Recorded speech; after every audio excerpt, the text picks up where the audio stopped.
오늘 우리가 읽은 요나서 2장은 요나가 물고기 뱃속이라는 열악한 환경에 떨어지고 나서 비로소 회개하고 또 그가 하나님 앞에 정말 심령이 회복되는 이런 과정을 기록해 주고 있습니다. 요나는 어찌하여 물고기 뱃속에 들어갔습니까? 물고기 뱃속에 들어간 것은 그 하나님께 대한 불신앙, 또 하나님의 말씀에 전적으로 동의하지 못하는, 그래서 뒤로 물러가는 영적인 침체, 이게 그 원인이었죠. 그래서 1장 앞부분에서 살펴보는 것처럼 니느웨로 가서 회개를 외치라는 하나님의 명령과 반대 방향, 니느웨로 내려가서 다시스로 가는 배를 만났고, 또 다시스로 가는 배를 만나자 뱃삭술 주고 배에 올랐습니다.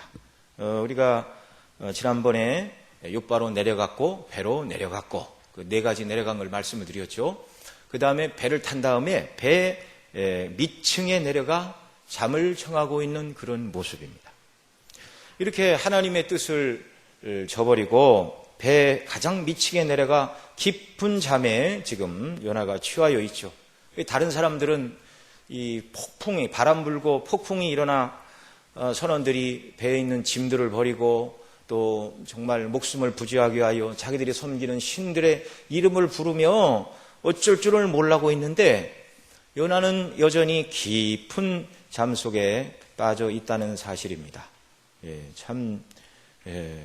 어떻게 그렇게 남들은 죽을 것 같아서 큰 소란이 일어났음에도 불구하고 잠을 자고 있는지. 그러니까 이게 요나가 여전히 깊은 잠에 빠져 있다는 것은 너무 피곤했던지, 아니면 하나님 앞에 불순종한 현실을 잃어버리고 깊은 잠에 들도록, 오늘날로 얘기하면 당시 수면제 같은 게 있었는지를 모르지만 수면 효과를 주는 어떤 약품이나 또는 어떤 음식을 섭취할 수도 있다, 이렇게 생각이 들 수 있습니다.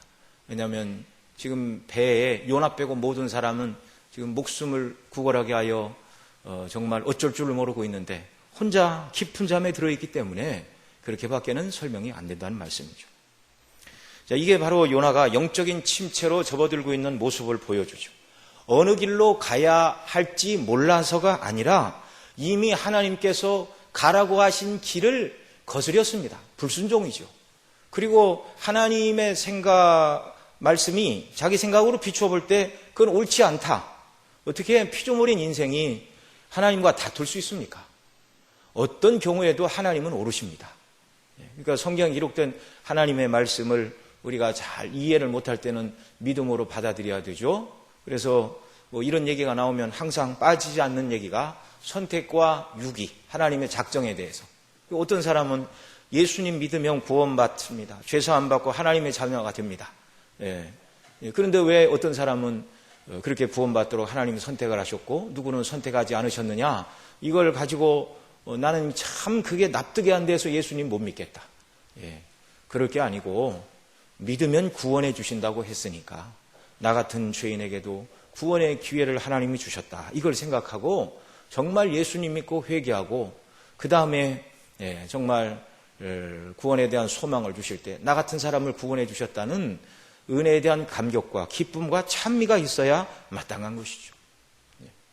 어떤 경우라도 우리는 하나님과 다툴 수 없습니다. 피조물이 어떻게 창조주와 다투겠습니까? 우리가 아무리 지혜롭다 한들 어찌 하나님의 전지전능하신 지혜를 비출 수가 있겠습니까? 자, 그런데 어쨌든 요나는 니느웨로 가라, 그들에게 회개를 외치라, 그것이 자기에게는 못마땅한 거였습니다. 어떻게 저 죄인들에게 회개의 기회를 하나님이 주시는가? 왜 심판하시지 않는가? 하나님의 말씀을 들을 때 자기 주관, 자기 생각을 가지고 하나님의 말씀을 들을 때 마음으로부터 깊이 순종하며 말씀을 듣지 않았다는 것입니다. 성도가 마음으로 하나님의 말씀을 듣지 않으면 심령은 정정 냉담해지고 자신을 속이는 거짓된 안정감이 자기를 주장하게 됩니다. 즉시로 하나님이 그걸 아니라는 걸 깨닫게 해주시면 좋겠죠. 그런데 하나님의 말씀과 다투어도 상황이 별로 바뀌지 않으니까 이렇게 해도 되는가 싶은 잘못된 판단을 하게 된다는 말이죠. 이게 사단이 성도들을 흔드는 전략이라는 걸 알아야 됩니다. 사단은 오늘도 오늘날 우리에게도 마찬가지죠. 우리의 마음과 생각이 전적으로 하나님의 뜻으로부터 멀어지게 하려고 가진 수단과 방법을 다 동원하고 있습니다. 그 때때로 그렇게 우리 본성을 향하여 미혹하는 자가 그렇게 말하죠. 주일날 교회 나가면 됐지. 나머지 6일은 네 뜻대로 살아도 되지 않겠는가. 주일만 잘 지키고 그러면 됐지. 나머지 6일 동안 하나님 생각을 하며 살 필요가 있겠는가.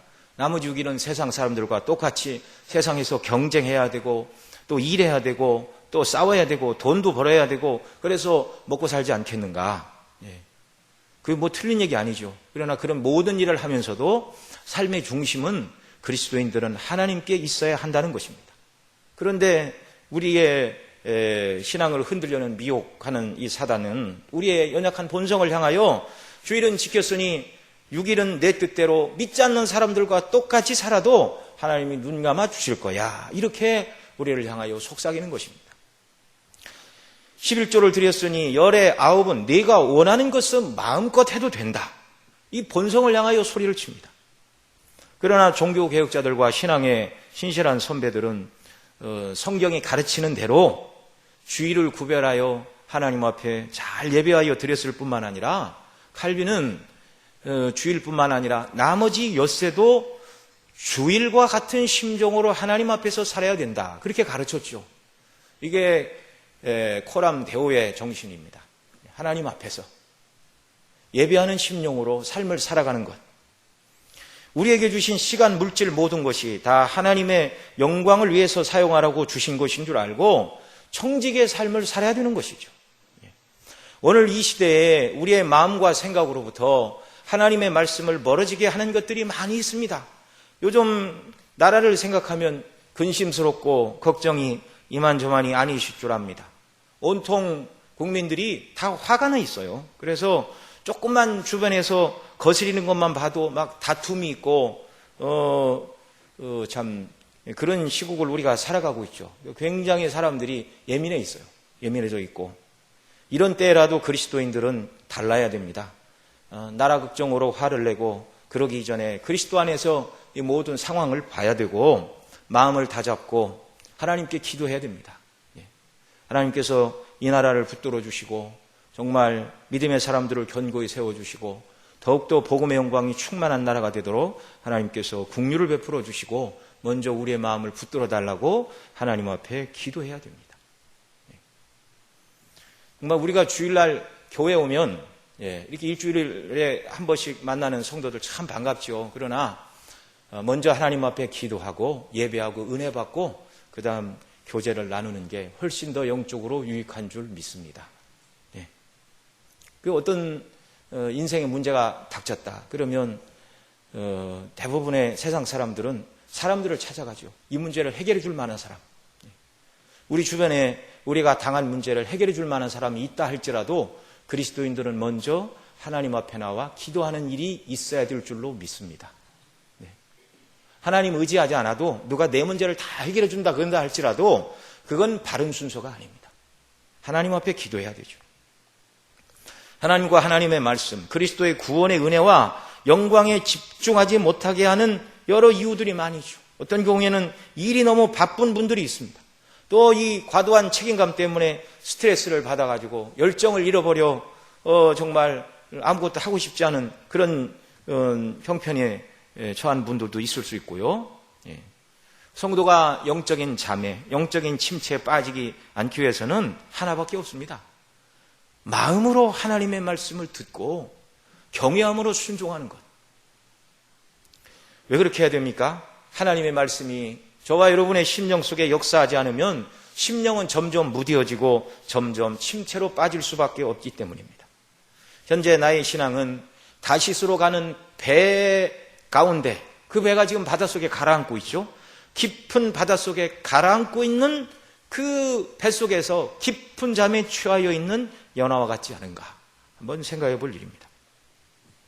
에베소 5장 15절 이하에서는 이렇게 말합니다. 그런즉 너희가 어떻게 행할 것을 자세히 주의하여 지혜 없는 자같이 말고 오직 지혜 있는 자같이 하여 세월을 아끼라. 때가 악하니라. 그러므로 어리석은 자가 되지 말고 오직 주의 뜻이 무엇인가 분별하라.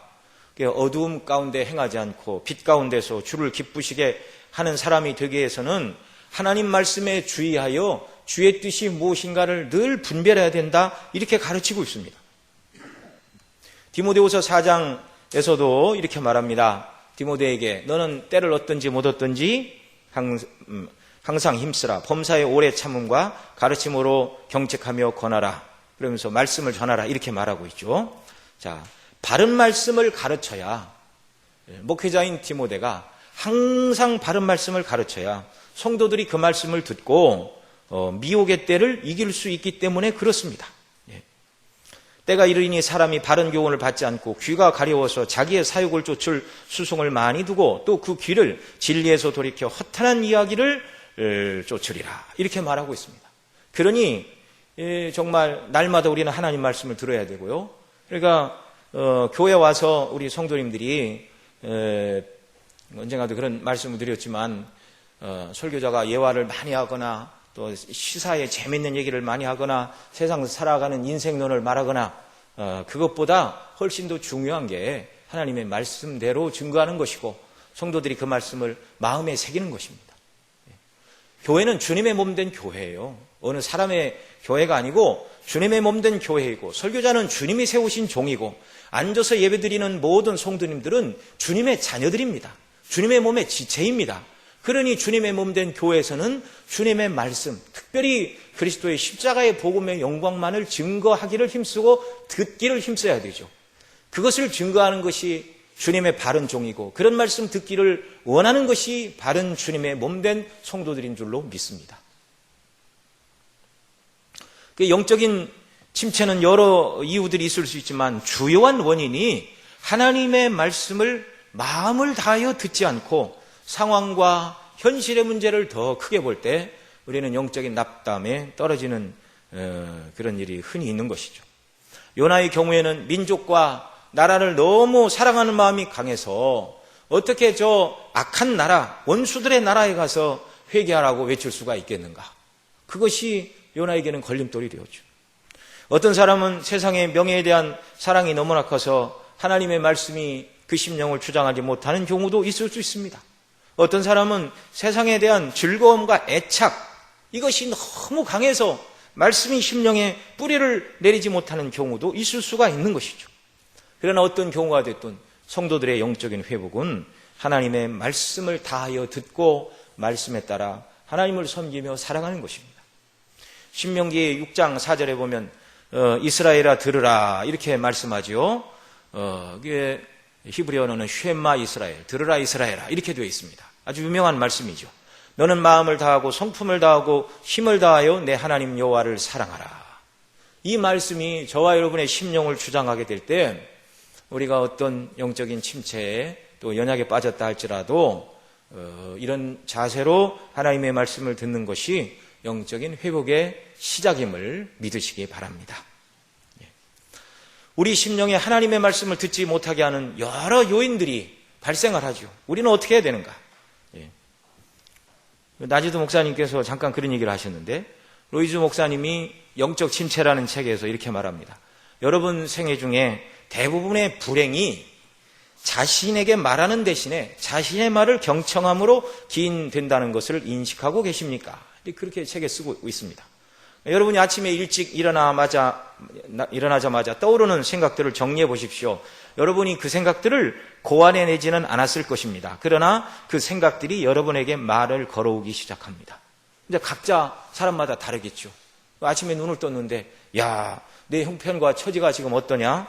믿지 않는 내 친구들은 너보다 훨씬 편안하게 잘 살고 있는데 예수님 믿는 내 모습이 뭐냐? 네가 당한 문제를 하나님께서 내 뜻대로 해결해 주시더냐? 뭐 이런 환경과 상황 때문에 고민하는 문제들이 막 이렇게 생각이 나고, 이런 생각에 찬동을 하고 정말 하나님 나한테는 뭐 해주신 것이 아무것도 없는 것 같다. 뭐 이런 식으로 계속 생각을 하고 자기 생각을 발전을 시키면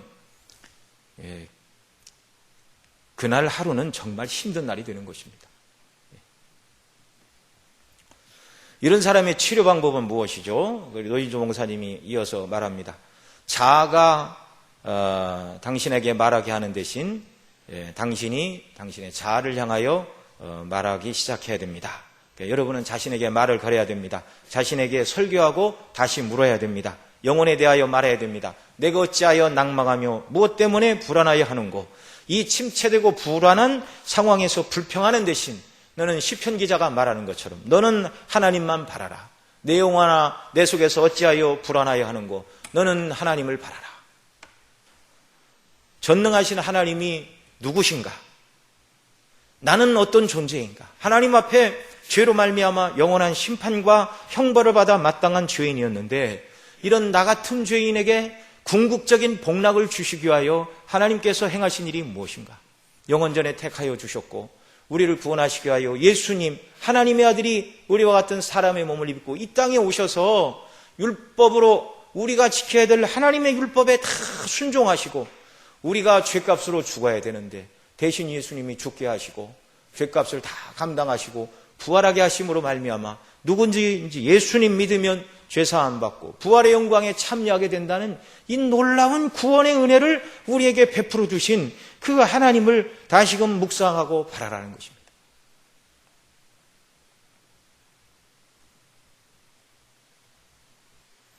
마귀는 항상 우리로 하여금 영적인 침체에 빠지고 하나님의 사랑을 의심하게 만들고 믿지 못하게 하려고 환경과 처지와 형편을 가지고 계속 우리를 시험하고 말을 걸어옵니다. 그런 때라도 우리가 그런 시험을 이기고 영적인 침체에서 벗어나는 비결은 항상 하나님의 말씀을 생각하고 항상 하나님의 말씀이 우리를 주장하게 하는 것.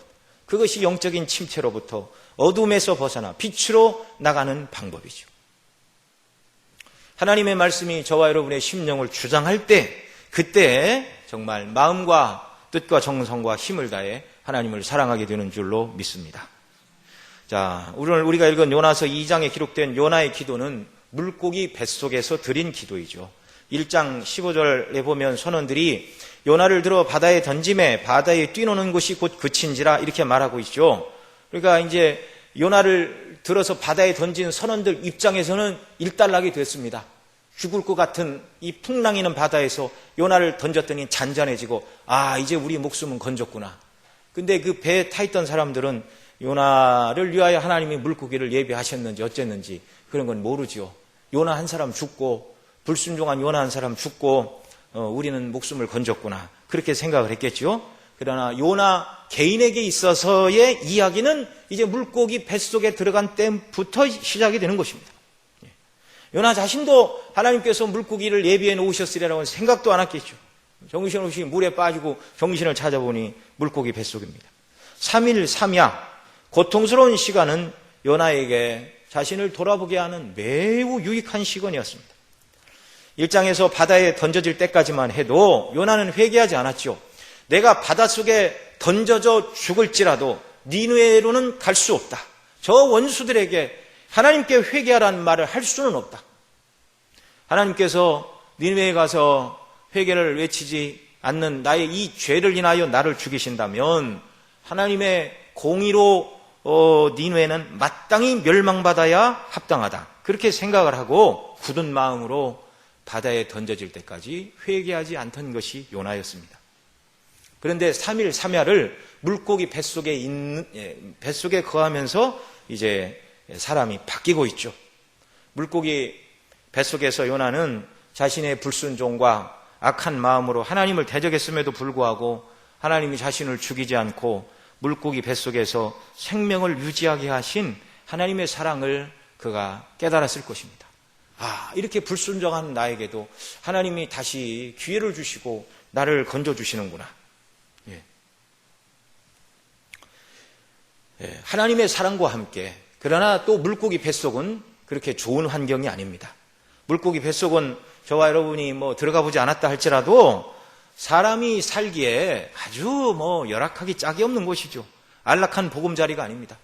여러분 일반인들은 배만 타도 멀미를 해요. 이렇게 수평으로 달리다가 조금 큰 파도가 만나서 조금만 우아래로 좌우로 흔들리면 그냥 배에 납작 엎드려 있어야지 가만히 앉아 있어도 그냥 멀미가 와서 견딜 수가 없는 거예요. 그런데 이 바닷속에 있는 물고기는 수평으로만 다니지 않습니다. 그냥 깊이 들어가기도 하고 나오기도 하고, 예측할 수가 없죠. 그 물고기 뱃속에서 심한 멀미에 시달려야 했을 것이며, 또 물고기가 먹어치운 해초류와 각종 생선들, 5절에 보면 물이 나를 둘렀을 때 영혼까지 하였으며 기품에 나를 에워쌌고 바다 풀이 내 머리를 에워쌌나이다. 그러니까 이 고래가 뜯어먹은 바다 풀들과 함께 엉켜 있는 거예요. 또 고래 뱃속이니까 이 소화하려고 위액을 분발을 했겠지요. 그러니까 일부는 먹은 물고기와 이런 바다 해초류가 소화가 되면서 유독 가스가 생성이 되고, 또 물고기가 소화되면서 이 각종 이런 소화된 액체들이 몸에 달라붙고, 분비물이 달라붙고 소화액이 살갗에 이렇게 묻으니 얼마나 따갑겠습니까? 중심을 잡을 수도 없고 잠도 잘 수도 없고, 아주 고통스럽기 짝이 없는 곳이, 빛도 없는 그곳, 이것이 물고기 뱃속이죠. 2절에 보면 내가 받는 고난을 인하여 여호와께 불러 아뢰쌌더니 라고 이렇게 기록하고 있는데요. 그런 물고기 위장 속에서 정말 당해보지 않은 사람은 알 수 없는 그 심각한 고통 속에서, 정말 이 고통은 상상하기가 좀 불가능하죠. 들어가 보는 일이 없기 때문에. 그가 겪은 고난은 얼마나 컸을까 짐작은 할 수 있습니다. 자, 상황이 이쯤 되자 하나님을 거역하던 요나도 이 고통 가운데서는요 부르짖지 않을 수가 없습니다. 부르짖지 않을 수가 없습니다. 아마도 요나가 살아서 경험한 가장 극심한 고통을 거기서 겪었을 것입니다.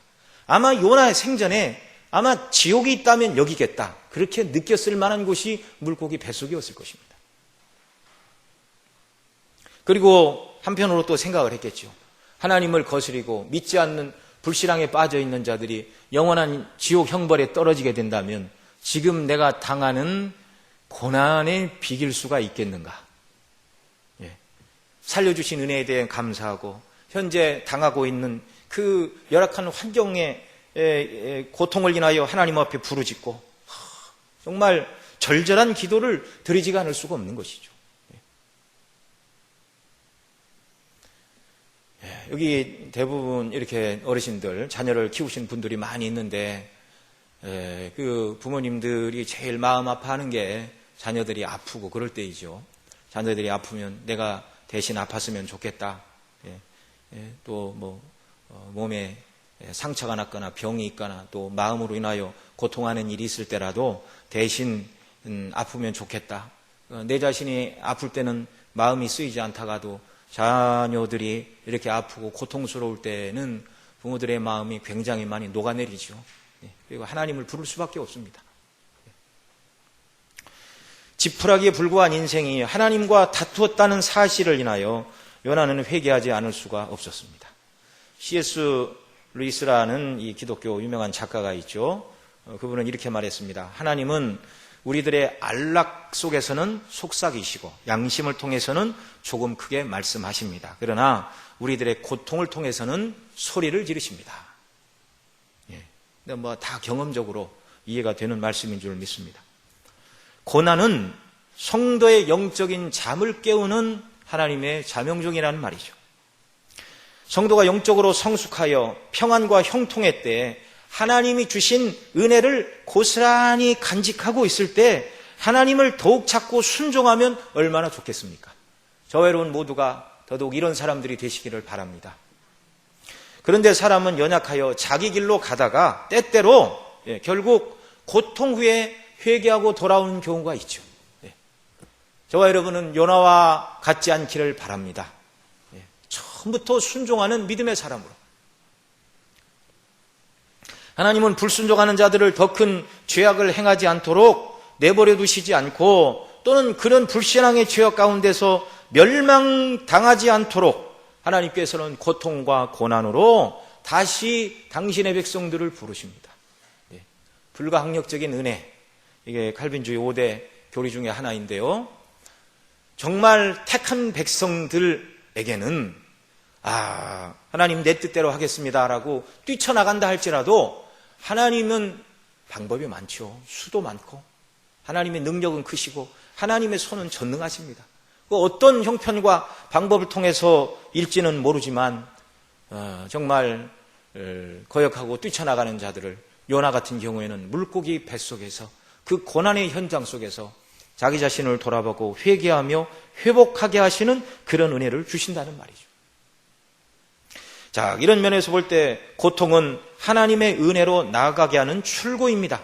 근본적으로 고난 자체가 하나님의 백성을 당신은 괴롭게 하는 것 같지만 그것이 하나님께서 당신의 백성들을 찾으시는 은혜의 방편이 된다는 말이죠. 그래서 미국의 시인인 나이스 여사는 이런 말을 했습니다. 믿음의 사람들에게 하는 말이죠. 고난은 위장된 축복이다. 고난 자체는 절대 축복이 될 수가 없죠.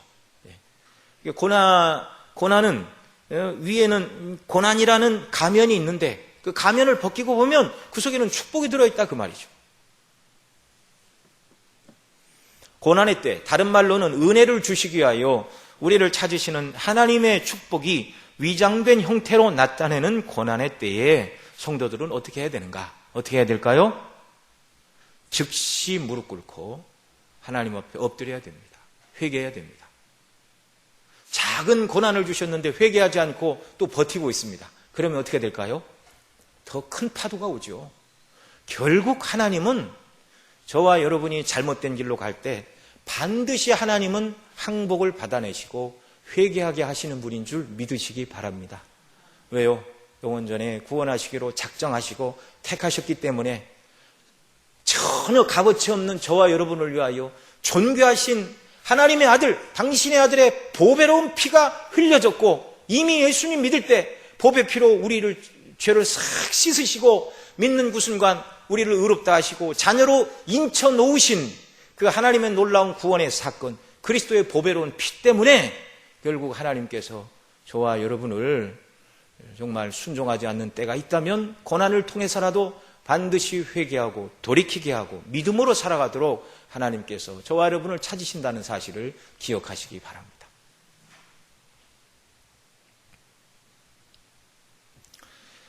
불순종의 깊은 영적인 침체에 빠져있던 요나가 그 고통스러운 물고기 뱃속에서 하나님께 부르짖으며 기도합니다.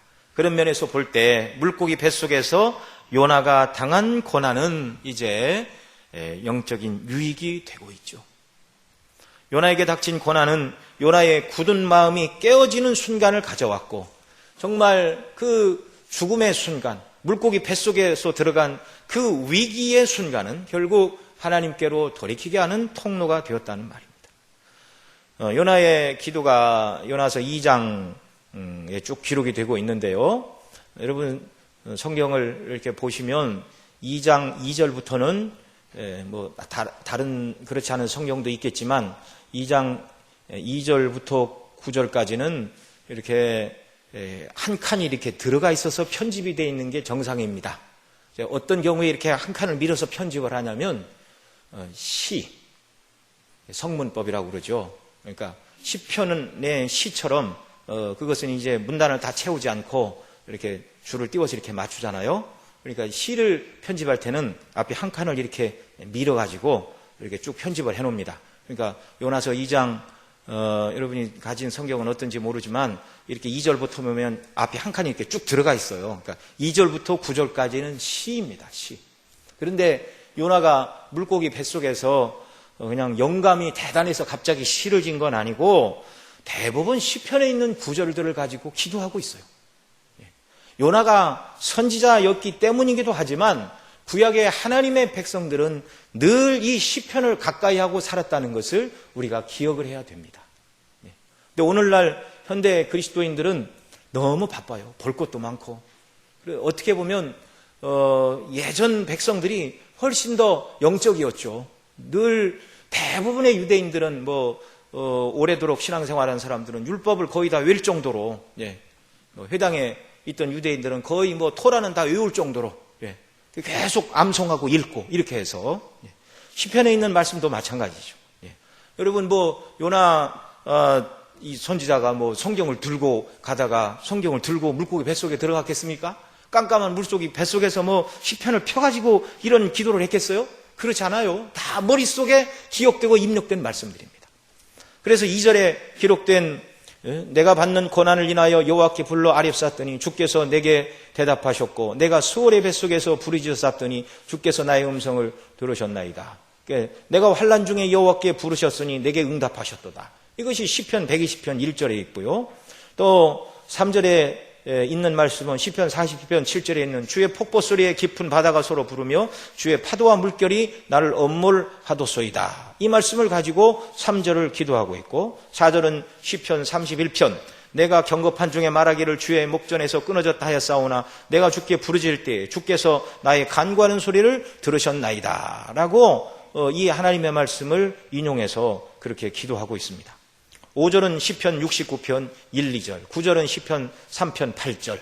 다 시편을 가지고 나머지 부분은 그에 맞춰서 자기가 하나님께 은혜를 간구하며 회개하며 기도하고 있는 그런 내용들입니다. 저와 여러분의 고난의 때에도 하나님의 말씀과 그리스도의 복음만을 붙들고 생각나게 하시는 그런 은혜를 주시기를 바랍니다. 고난의 때에 붙들어야 될 건 사람이 아니에요. 이 문제를 해결해 줄 만한 권력을 가진 사람이 아니에요. 하나님 앞에 나가야 됩니다. 그래서 고난의 때 하나님께서 성령의 역사로 말미암아 저와 여러분에게 하나님의 말씀을 붙들고 회개하고 은혜를 간구하게 하신다면 이게 다시금 이제 회복의 시작이 되는 것이죠. 사람들은 말씀을 붙들고 회개할 때 그동안 보물처럼 붙들고 있던 아집과 교만과 편협한 시각에 대한 모든 것들을 다 던져버리고 하나님의 관점으로 세상을 보는 눈을 얻게 되는 것입니다. 저와 여러분이 모두가 그런 사람들이 다 되시기를 바랍니다. 이 세상은 영구한 게 아니에요. 영원한 것은 하나님 나라밖에 없고 세상 사람들이 명예와 권세를 다 차지할 것 같아서 막 그냥 조바심이 나서 발을 동동동동 구르고 살아가지만 하늘에 대한 영광과 소망으로 충만한 사람들은 그런 건 나에게 있으면 좋고 없어도 별 지장이 없습니다. 영원한 하나님의 사랑을 받았고 하나님의 영구한 날에 대한 소망을 가지고 또 이 땅에서도 주님이 함께 하시고 주와 동행하는 삶을 살아가니 다른 사람이 세상을 다 가졌다 할지라도 내가 주님을 가졌고 주님이 베푸신 구원을 내가 받았으니 이것이 성도의 힘이고 세상을 이기는 방식이죠. 오늘날 저와 여러분은 요나와 같이 물고기 뱃속에 들어가지 않고서도 참된 기도, 참된 회개, 참된 회복의 역사가 하나님 앞에서 있기를 바랍니다.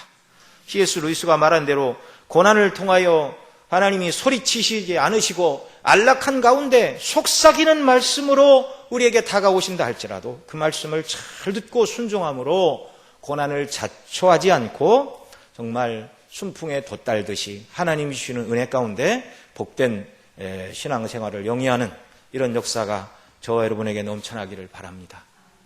여러분, 하나님께서는요 저와 여러분을 구원해 주셨습니다. 구원해 주시고 구원받은 성도의 삶을 서두에도 말씀을 드렸지만 주일만 그리스도인이 아닙니다. 주일만 교회 나와 예배드리고 그러면 내가 하나님 앞에 해야 될 영적인 일을 다 했다. 그게 아니죠. 서두에도 말씀을 드린 것처럼 주일에 하나님을 예배하는 심정으로 우리가 일주일을 살아야 됩니다. 우리에게 주신 모든 시간과 물질 이 모든 것들은 하나님의 영광을 위하여 사용하라고 저와 여러분에게 맡겨주신 저희들은 청지기일 뿐입니다. 그래서 정말 주님이 우리를 구원하신 목적이 무엇인가? 저와 여러분이 예수님 닮고 이 땅에서 예수님의 향기를 드러내는 사람들로 살아가라. 그러니까 성경은 명백해요. 마음과 뜻과 정성과 힘을 다해 주 너희 하나님을 사랑하고 이웃을 내 몸처럼 사랑하라. 여기에 미치지 못한 모든 것들은 다 연약함입니다.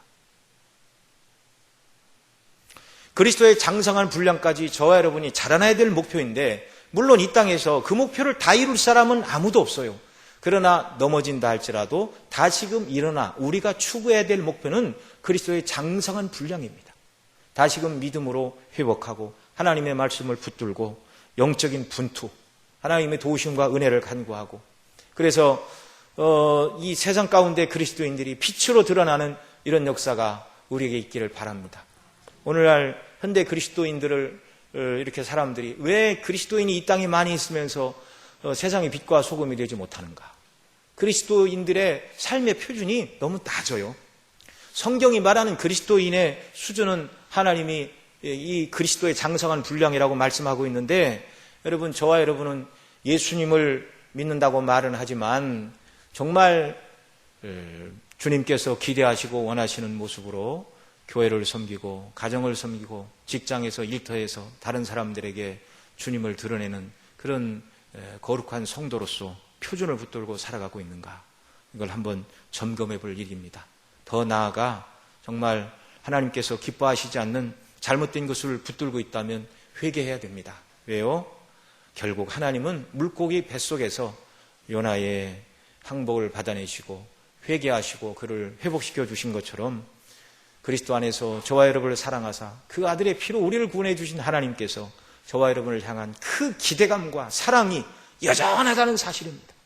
그래서 이 하나님을 바라보고 날마다 믿음으로 돌이키고 새롭게 되고 주님을 기쁘시게 하는 복된 삶으로 영광을 돌리는 저와 여러분 모두가 되시기를 바랍니다.